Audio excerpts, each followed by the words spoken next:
कांग्रेस पर वार, हिंदुत्व वाला प्रहार। राजस्थान के रण में सीएम योगी ने कांग्रेस पर करारा पलटवार किया। योगी ने कांग्रेस की गहलोत सरकार पर जमकर निशाना साधा। सीएम योगी ने कहा कि तालिबान का उपचार बजरंगबली की गदा ही है। गाजा में तालिबानी मानसिकता को कुचला जा रहा है। आतंकी सोच पर सटीक निशाने के साथ प्रहार किया जा रहा है। राजस्थान में कांग्रेस की सरकार हिंदू विरोधी है, जिसने गुंडे और बदमाशों को संरक्षण दिया।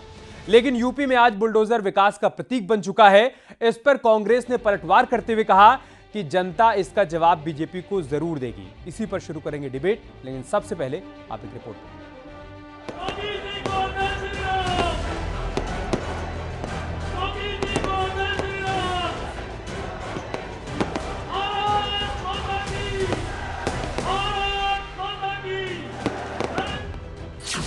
राजस्थान का रण, योगी का हिंदुत्व वाला प्रण।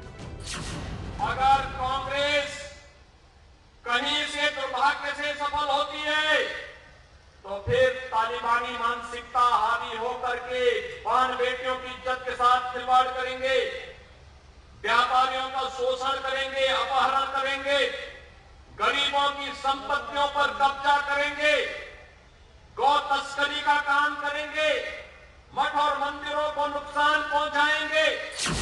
चुनावी खलबली, फिर राजनीति में बजरंगबली। इस प्रकार से हनुमान जी ने भ्रष्टाचार, अत्याचार और अनाचार के खिलाफ अपने गदा को चलाया था, उसी प्रकार राजस्थान में भी एक ऐसी सरकार चाहिए जो कांग्रेस के भ्रष्टाचार, अनाचार और अत्याचार के खिलाफ स्ट्राइक कर सके और उसको खत्म कर सके। तालिबानी अत्याचार, बजरंगबली की गदा का वार। भाइयों बहनों, तालिबान का उपचार तो बजरंगबली की गदा ही है। देख रहे हैं ना इस समय गाजा में इजराइल तालिबानी मानसिकता को कैसे कुचलने का काम कर रहा है। सटीक राजस्थान में आपने हनुमान जी की जाति बताने की कोशिश की थी, आपको विपक्ष में बैठना पड़ा था और आने वाले समय में भी भारतीय जनता पार्टी राजस्थान में विपक्ष में बैठेगी। माफिया पर करारा वार, योगी का बुलडोजर प्रहार। प्रदेश का वही प्रतीक है, दुष्टों के लिए ये उसका उपचार है और विकास के लिए एक रास्ता बनाने का माध्यम भी है। योगी ने क्यों कहा कांग्रेसी सोच हिंदू विरोधी? राजस्थान में कांग्रेस की सरकार तो हिंदू विरोधी है, पेशेवर गुंडा और अपराधियों को प्रश्रय देती है। याद करिए, कन्हैया लाल का गला रेत दिया जाता है। यूपी में कोई घटना को अंजाम देगा तो अब तक क्या अंजाम होता है, इसका परिणाम हर व्यक्ति जानता है। महाराज ने सही कहा है कि अगर इसका इलाज है तो गदा में है। हनुमान जी की गदा जब घूमेगी, चलेगी, तो सबका दुष्टों का सर्वनाश और दुष्टों का विनाश हो जाएगा।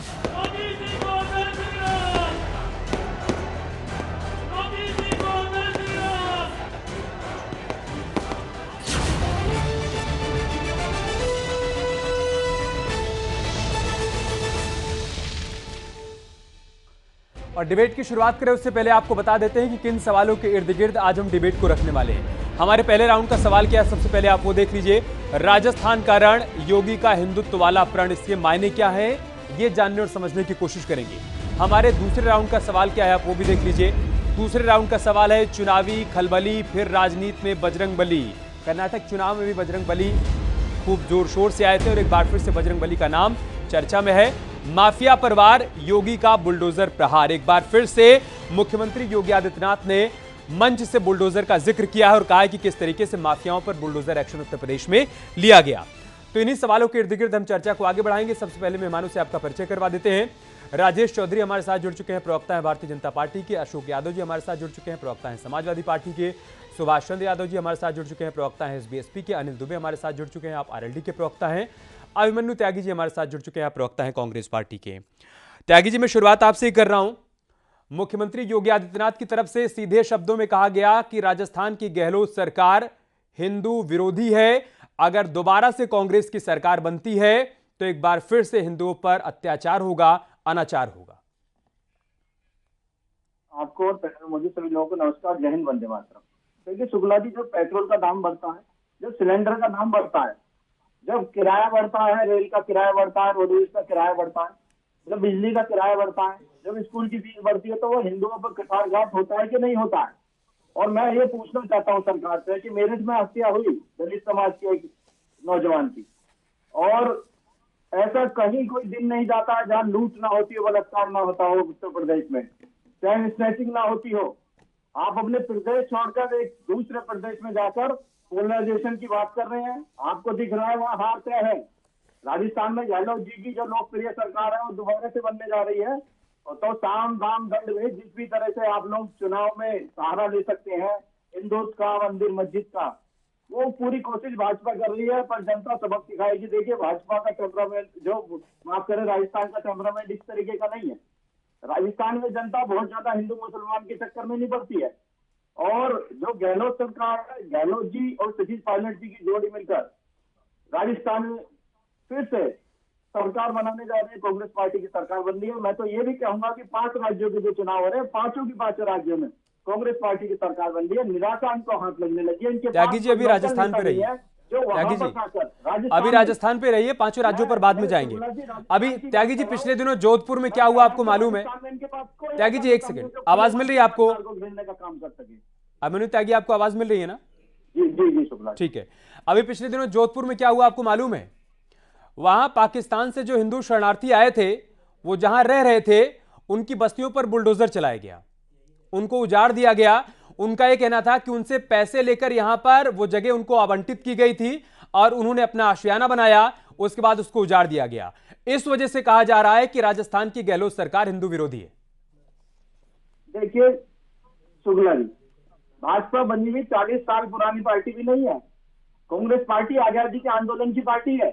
और जो पाकिस्तान से लोग इधर आए थे, वो पहली बार ऐसी कोई योजना नहीं बनी कि वो पहली बार उनको मकान दिए गए हो, उनको बिजली का कनेक्शन दिया गया हो, उनकी पेंशन वाली हो, उनके बच्चों को मुफ्त शिक्षा दी गई हो। इंदिरा गांधी आवास योजना के तहत पक्के मकान दिए, जमीनें दी, इसके अलावा बच्चों को मुफ्त शिक्षा दी और सरकारी नौकरियां भी दी। अच्छा, इसलिए आपने तोड़ दिया? मैं देखिए आपने दिया था इसलिए आपने तोड़ दिया, ये कहना चाहते हैं क्या? बातों को और उनके लिए अच्छी योजना बनाने का काम हमेशा कांग्रेस पार्टी ने किया है। भाजपा ने हमेशा राजनीति की है, उन लोगों के साथ राजनीति की है जिनके पास अपना घर बांधनी, जो अपना देश छोड़कर जो दूर आकर पाकिस्तान से आके भारत बसे, भारत के लिए उनके मन में एक जो चाह है, उसके नाते वो बचे। और अच्छी जगह मकान दिया जाएगा, पक्के मकान दिए जाएंगे। गजब बात करते हैं, गजब बात करते हैं। जो लोग सुन रहे होंगे वो क्या सोच रहे होंगे? आप ये कह रहे हैं कि आपने दिया इसलिए तोड़ दिया, और वहां तोड़ दिया लेकिन अच्छी जगह देंगे। ये नहीं कह रहा हूं, मैं कह रहा हूं कि हमने काम किया है, मैं ये कह रहा हूं। मैं ये नहीं कह रहा कि हमने दिया, हमने तोड़ दिया, किसी ने बनाया, वैध था वैध था, मैं इस पे नहीं जा रहा हूँ। हाँ। मैं कह रहा हूँ तोड़ा तो आपने ही ना, तोड़ा तो आपकी सरकार ने ही ना, बुलडोजर तो आपकी सरकार ने चलाया ना, मेरी पार्टी ने किया और खुल के किया, और इस तरह से नहीं किया कि हम उसमें बाद में उस नाम का पॉलिटिकली माइलेज। राजेश चौधरी जी, त्यागी जी का कहना है कि राजस्थान की जनता हिंदू मुसलमान नहीं करती है और इसका जवाब चुनाव में जनता बीजेपी को देगी। देखिए त्यागी जी जो बोल रहे थे, मुझे लगता है अध्ययन करके त्यागी जी नहीं आए। डीजल पेट्रोल के रेट की बात कर रहे थे। उत्तर प्रदेश से 8 रुपए प्रति लीटर डीजल महंगा है, राजस्थान के अंदर 9 रुपए प्रति लीटर पेट्रोल महंगा है। स्पेशल टैक्स राजस्थान सरकार ने लगा रखा है। तो ये इनको पता ही नहीं है क्या जनता के अंदर चल रहा है, क्या जनता चाहती है। अब इनको आंकड़े भी नहीं पता थे, मुझे नहीं समझ आ रहा है।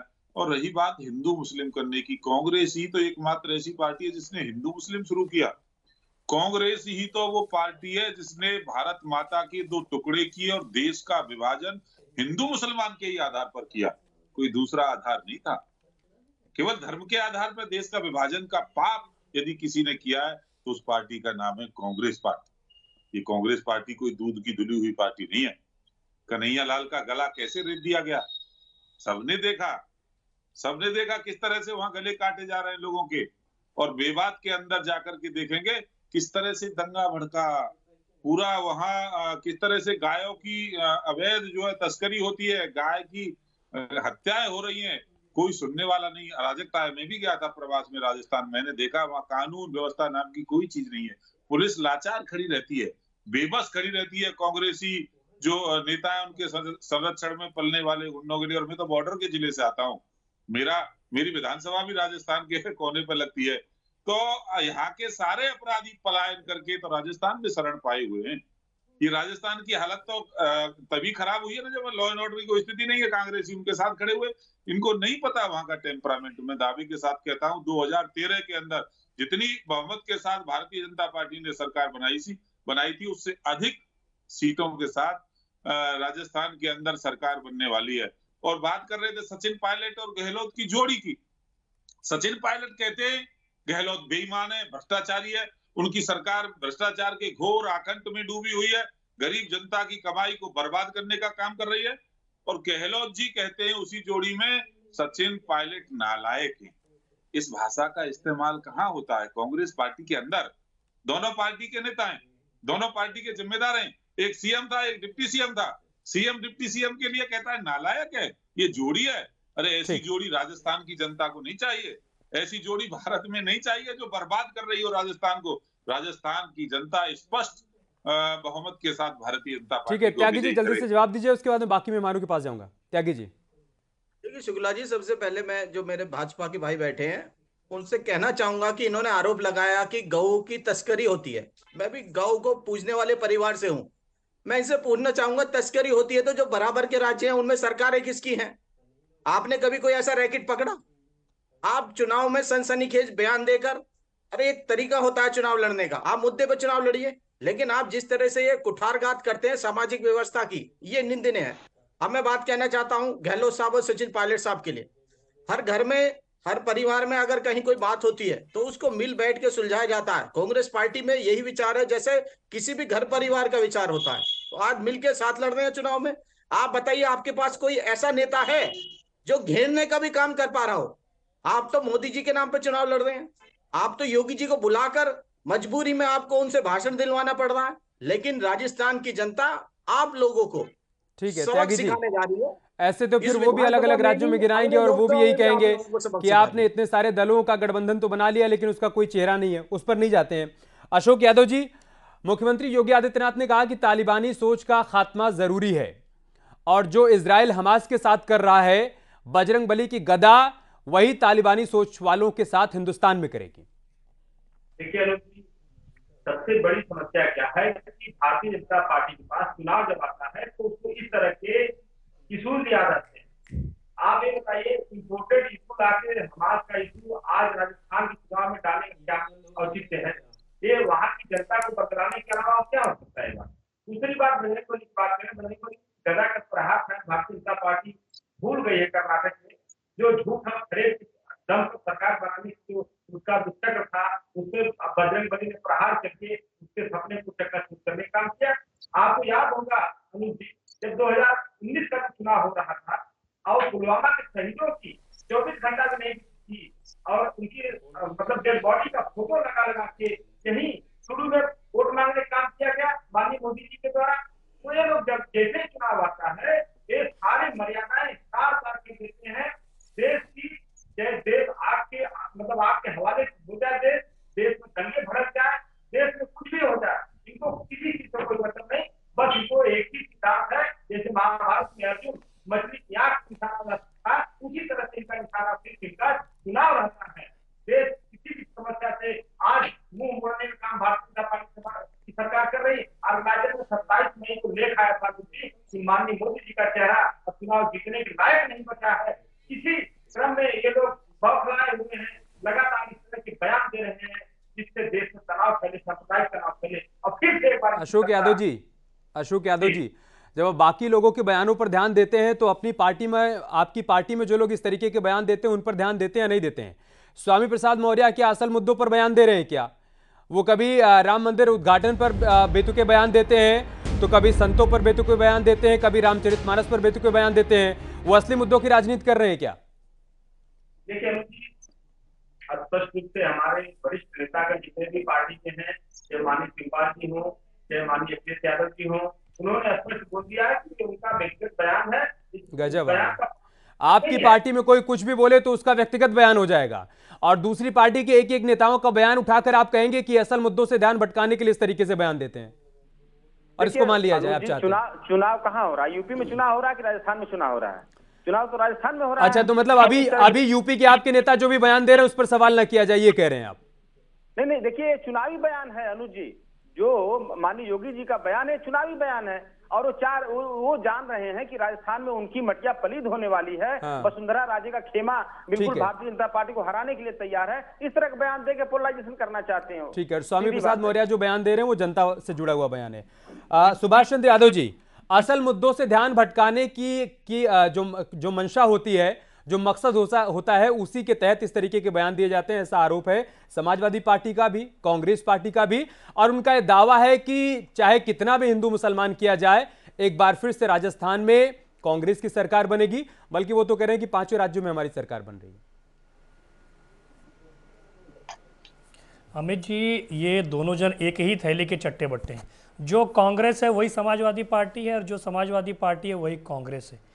ये लोग बोलते, अगर कोई भी नेता, चाहे अपोजिशन का कोई नेता हो गया, अगर वो ऐसे बयान देता है तो इसको ये दूसरे क्षेत्र के अंदर लेके जाने का प्रयास करते हैं। और यही एनडीए का या भारतीय जनता पार्टी का कोई नेता अगर बयान देता है तो इसको ये लोग बोलते हैं कि भैया ये चुनाव को प्रभावित करने वाला बयान है, चुनाव को पोलराइज करने वाला बयान है। स्वामी प्रसाद के मौर्य का जो बयान, आपने खुद ही जिक्र कर दिया कि स्वामी प्रसाद मौर्य का जो बयान है वो देश हित के अंदर है, जनता के हित के अंदर है। बाकी के नेताओं के जो बयान है देश हित में नहीं, देश विरोधी है। तो यही समाजवादी पार्टी और कांग्रेस की मंशा उजागर हो जाती है। और ये वास्तविकता है अमित जी, जो अशोक गहलोत जी की सरकार राजस्थान के अंदर, वो बिल्कुल तालिबानी सोच वाली सरकार है। 28 जून 2022 को उदयपुर के अंदर कन्हैया लाल की जिस प्रकार चाकू से गला रेत कर हत्या कर दी जाती है, वो तालिबानी सोच का ही परिणाम था। दलितों के अंदर सबसे ज्यादा अत्याचार करने वाला राज्य राजस्थान है। एक दलित बच्चे को जिस प्रकार पानी का बर्तन छूने के बाद में पीट पीट कर मार दिया जाता है, ये राजस्थान की घटना है, किसी और प्रदेश की घटना नहीं है। और उसके बावजूद भी अगर राजस्थान की सरकार या राजस्थान के कांग्रेस के जो भी लोग अपने यहाँ डिबेट के अंदर बैठ के अपनी पीठ थपथपाते हैं, तो मुझे समझ में नहीं आता ये किस मुंह से अपनी पीठ थपथपाते हैं। दलितों पर सबसे ज्यादा अत्याचार राजस्थान के अंदर, पिछड़ों पर सबसे ज्यादा अत्याचार राजस्थान के अंदर, आदिवासियों पर सबसे ज्यादा अत्याचार राजस्थान के अंदर, डीजल सबसे ज्यादा महंगा राजस्थान के अंदर, पेट्रोल सबसे ज्यादा महंगा राजस्थान के अंदर। तो तालिबानी सोच की जो सरकार है, ये तालिबानी सोच की सरकार जाने वाली है। और योगी जी ने बिल्कुल सही कहा, वहां पे गदा की जरूरत है, और इस बार बजरंगबली की गदा चलने वाली है। अशोक गहलोत और सचिन पायलट तो ढूंढने नहीं मिलने वाले हैं। ये पहले अपना गिरेबान ये लोग झांक के देखें, उसके बाद में दूसरे दलों के ऊपर करें। क्योंकि उत्तर प्रदेश के अंदर भी जीता जागता उदाहरण है कि एक दूसरे के ऊपर ये सिर्फ फुटबॉल कर रहे हैं। अजय राय जी किस प्रकार समाजवादी पार्टी की ओर आरोप लगा रहे हैं, अखिलेश यादव और समाजवादी पार्टी किस प्रकार इनकी ओर आरोप लगा रही है। तो ये आपस में गुत्थम गुत्था कर रहे हैं, आपस में लट्ठम लट्ठा कर रहे हैं। ये लोग एनडीए से पहले ही परास्त हो चुके हैं, ये लोग हार मान चुके हैं। सिर्फ डिबेट के अंदर बैठकर ये बिना तथ्यों के आधार पर, बिना जानकारी हासिल किए, बिना तथ्यों की बात के डिबेट के अंदर अपनी बातों को रखते हैं। इनको जानकारी लेना जरूरी है। वास्तविकता है कि जिस प्रकार तालिबान की सोच है और उसी सोच के ऊपर राजस्थान अग्रसर होता जा रहा है। और राजस्थान पिछले 5 साल के अंदर अगर कंपेयर किया जाए तो काफी पीछे चला जा चुका है। अनिल दुबे जी, तालिबानी सोच की दिशा में राजस्थान आगे बढ़ रहा है, और यहां पर एसबीएसपी के प्रवक्ता सुभाष चंद्र जी का यह कहना है कि जो कन्हैया कुमार के साथ हुआ वो तालिबानी सोच का परिणाम नहीं था, तो क्या था? नहीं, ये सुभाष चंद्र यादव जी तो ये बोले कि राजस्थान में क्या महंगाई कम हो गई है, पूरे देश में जो महंगाई है क्या वहां पर जो है उसका प्रभाव नहीं है। भारतीय जनता पार्टी की सरकार ने जो वादे किसानों के साथ, मजदूरों के साथ, नौजवानों के साथ किए थे, क्या वो पूरे हो गए? क्या ये मुद्दे बदल गए? क्या किसानों की आमदनी राजस्थान में दोगुनी हो गई 2022 तक जो वादा था? क्या 2 करोड़ नौजवानों को राजस्थान में प्रतिवर्ष जो देश में रोजगार देने का वादा था, क्या वह पूरा हो गया? क्या पेट्रोल डीजल के दाम कम हो गए? इन मुद्दों पर जाने की जरूरत है, महंगाई पर जाने की जरूरत है, नौजवानों को रोजगार दिलाने की जरूरत है, किसानों को उनका लाभकारी मूल्य दिलाने की जरूरत है। पूरे राजस्थान में भारतीय जनता पार्टी के खिलाफ माहौल है। पूरे राजस्थान में भारतीय जनता पार्टी को हराने के लिए राष्ट्रीय लोकदल ने वहां पर गठबंधन किया है, कांग्रेस के साथ गठबंधन है। वहां पर सरकार में राष्ट्रीय लोकदल शामिल है, राष्ट्रीय लोकदल के वहां सुभाष गर्ग जी मिनिस्टर हैं। तो कांग्रेस की सरकार, राष्ट्रीय लोकदल की सरकार वहां पर चल रही है। लेकिन भारतीय जनता पार्टी ने जो भी वादे किए थे, वो देश की जनता के साथ जो वादे किए थे, वो राजस्थान की जनता के साथ जो वादे किए थे, उन वादों को पूरा करने का काम नहीं हुआ है। वहां पर एक धर्मनिरपेक्ष सरकार चल रही है, उस सरकार को कमजोर करने का काम भारतीय जनता पार्टी की सरकार कर रही है। भारतीय जनता पार्टी की सरकार नेताओं के ऊपर जो है सीबीआई और ईडी लगाने का काम कर रही है। अनिल दुबे जी, अनिल दुबे जी के साथ है, अनिल दुबे जी, पार्टी के खिलाफ है। गहलोत सरकार के एक मंत्री हुआ करते थे राजेंद्र गुढ़ा, उनके बारे में सुना है ना आपने? अनिल दुबे जी, गहलोत सरकार के एक मंत्री हुआ करते थे राजेंद्र गुढ़ा, उनके बारे में सुना है आपने? उनको बर्खास्त कर दिया गया था। क्यों बर्खास्त किया गया था ये आप जानते हैं? नहीं, तो बर्खास्त कर दिया ना। क्यों बर्खास्त कर दिया गया था जानते हैं आप? जो सरकार ने बर्खास्त कर दिया, उसके बाद उस पर क्या चर्चा करने की जरूरत? अरे काहे चर्चा नहीं करेंगे भाई?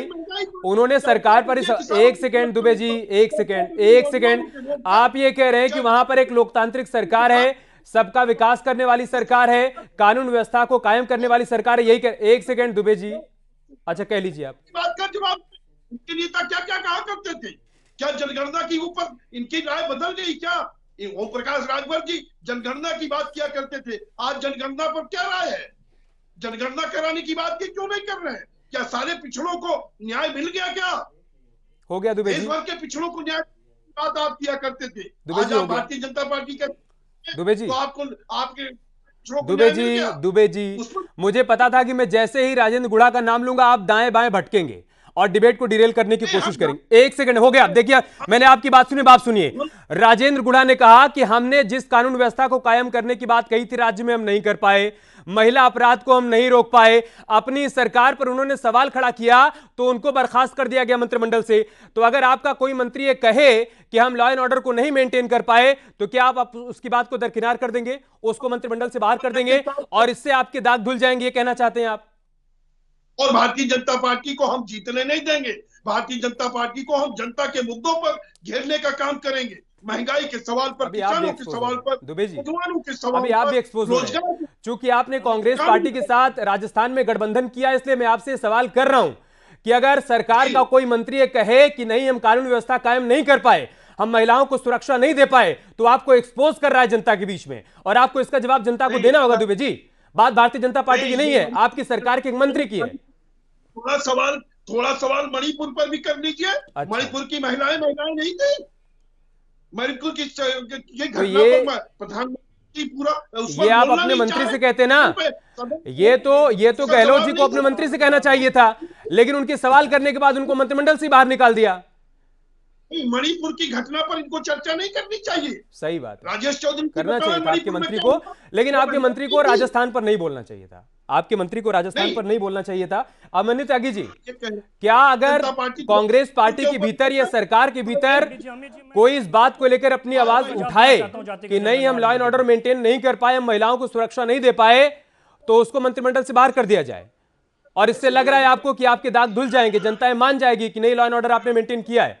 त्यागी जी जल्दी से। शुक्ला जी मैं कहना चाहता हूँ कि सत्ता में रहते हुए उन्हें कभी भी याद नहीं रहा मंत्री जी को, जब सरकार जाने वाली थी, जब उन्हें लॉ एंड ऑर्डर भी याद आ गया, महंगाई भी याद आ गई, लॉ एंड और उन्हें हर चीज याद आ गई, महिला सुरक्षा भी याद आ गई। मैं याद दिला देना चाहता हूँ आपको भी, हमारे भाजपा के भाई हैं, कर्नाटक में भी जाके अली और बजरंगबली के मुद्दे पे चुनाव लड़ा था, तो क्या हुआ, नतीजा क्या आया? ठीक है राजेश चौधरी जी, आखिरी के 1 मिनट है हमारे पास। वो कह रहे हैं कि आप पहले भी अली और बजरंग बली कर चुके हैं और फिर वही कर रहे हैं, इससे कोई फायदा होने वाला नहीं। जल्दी से राजेश चौधरी। पोलराइजेशन करना है योगी जी, उसका लाभ नहीं मिलने वाला है। जनता चाहती है काम मिले, जनता रोजगार चाहती है, रोटी चाहती है। देश का सबसे बड़ा मुद्दा रोटी और रोजगार का है। भगवान कृष्ण की गदा ने जिस तरह से कंस की जंगा तोड़ी थी, ऐसे ही रावण राज्य रूपी कांग्रेस के शासन को योगी जी की गदा, भारतीय जनता पार्टी की गदा नष्ट नाबूद कर देगी। सुभाष जी 10 सेकंड में सब 52 गज के हैं, आप किनको बता रहे हैं? अहंकार किसको है? आज आरोप लगा रहे हैं उनके ऊपर, जाति जनगणना के ऊपर तो दुबे जी मैं आपसे एक बात पूछना चाहता हूं कि जिस कांग्रेस से आपने गठबंधन किया राजस्थान के अंदर, क्या आप कांग्रेस से सवाल पूछेंगे कि 2011 के जातिगत आंकड़े आज तक सार्वजनिक क्यों नहीं किए? क्या समाजवादी पार्टी सवाल पूछेंगे कि सामाजिक न्याय समिति की रिपोर्ट समाजवादी पार्टी सवाल पूछेंगे 2012-17 के बीच सरकार थी, विधानसभा के अंदर जातिगत जनगणना का प्रस्ताव पारित क्यों नहीं कराया? समय यहीं पर समाप्त हो रहा है। आप सभी को धन्यवाद करना होगा। लेकिन मुख्यमंत्री योगी आदित्यनाथ की तरफ से आज ये मुद्दा उठा दिया गया और राजस्थान की जनता को यह कह दिया गया कि अगर एक बार फिर से कांग्रेस पार्टी की सरकार बनती है राज्य में, तो एक बार फिर से हिंदुओं के खिलाफ अत्याचार के मामले बढ़ जाएंगे और तालिबानी सोच एक बार फिर से सत्ता पर कायम हो जाएगी। और साथ ही साथ बीजेपी की तरफ से इस बात का जिक्र भी किया जा रहा है कि आप ये मत भूलिए कि पाकिस्तान से जो हिंदू शरणार्थी आए थे और वो जहां बसे थे जोधपुर में, किस तरीके से उनको वहां से उजाड़ा गया है। इन तमाम बातों का ध्यान आप रखिएगा जब वोट करने के लिए जाइएगा। जनता के बीच में एक बार फिर से सारे मुद्दे उठाए जाए। बहुत बहुत शुक्रिया आप सभी का हमारे साथ जुड़ने के लिए, महाबहस का हिस्सा बनने के लिए। खबरें जारी हैं, आप बने रहिए हमारे साथ।